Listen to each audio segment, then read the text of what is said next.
President Trump's effort to exert control over all aspects of the federal government could be running into a roadblock at the Fed. Fed Governor Lisa Cook, who President Trump tried to fire this week, will now have her day in court. CNN's Caitlin Polantz is here with us, and she's been following the case. Tell us about the lawsuit. Well, this lawsuit, it's different than a lot of others, and there are a lot of others where people have sued to try and keep their jobs, claiming they should be independent and they can only be removed by Donald Trump for cause. The Supreme Court has looked at the Federal Reserve before and said they're different than everybody else. It's the independent bank of the United States. And Lisa Cook, in this lawsuit, she's saying, I should not be able to be removed by Donald Trump because it could spell disaster for the American economy if the U.S. president can play politics with what the Fed is doing and who is on that board.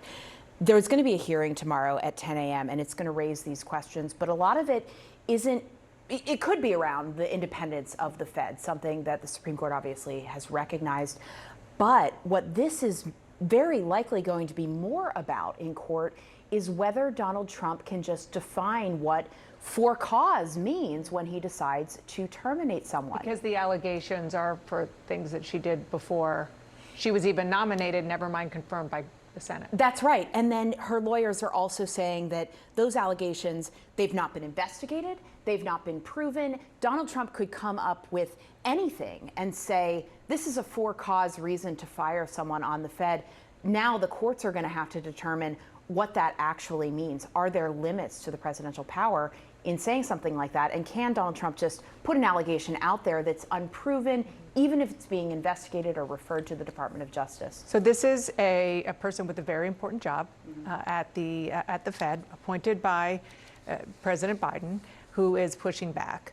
And it's just one example now of just this month of all across the federal government, areas where President Trump has said, I don't like what you're doing.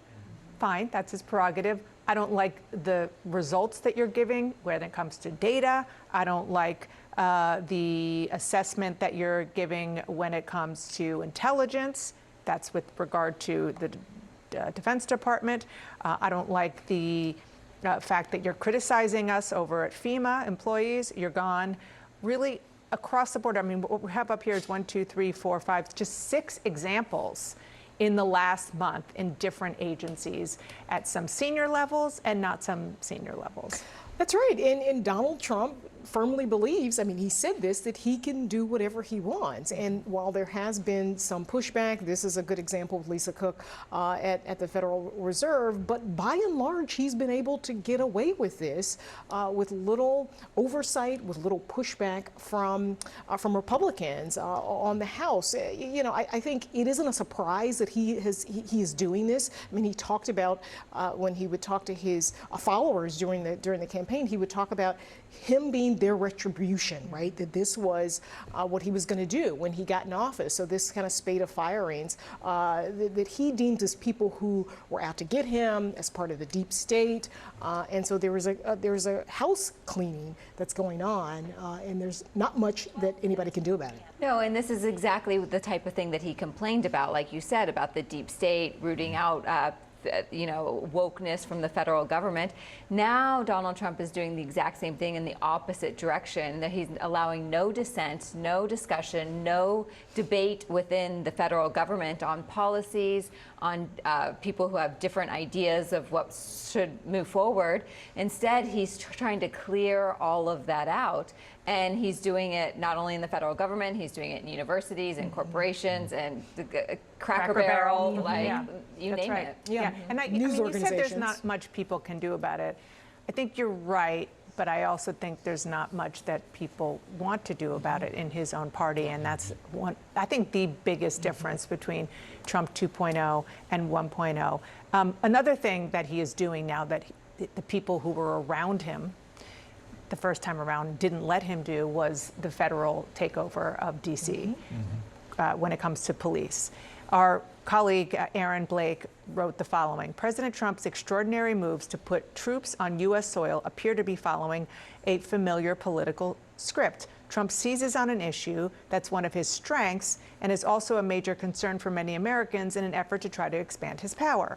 But despite both of those factors, he appears to go too far for most Americans. Let's just give an example from the Associated Press polling that just came out this week. Question: is crime a big problem in big cities? Major problem, 81%. I mean, that is like a huge number of people who say, yeah, it's a big problem. Except then when you ask the question, what about a federal takeover of local police?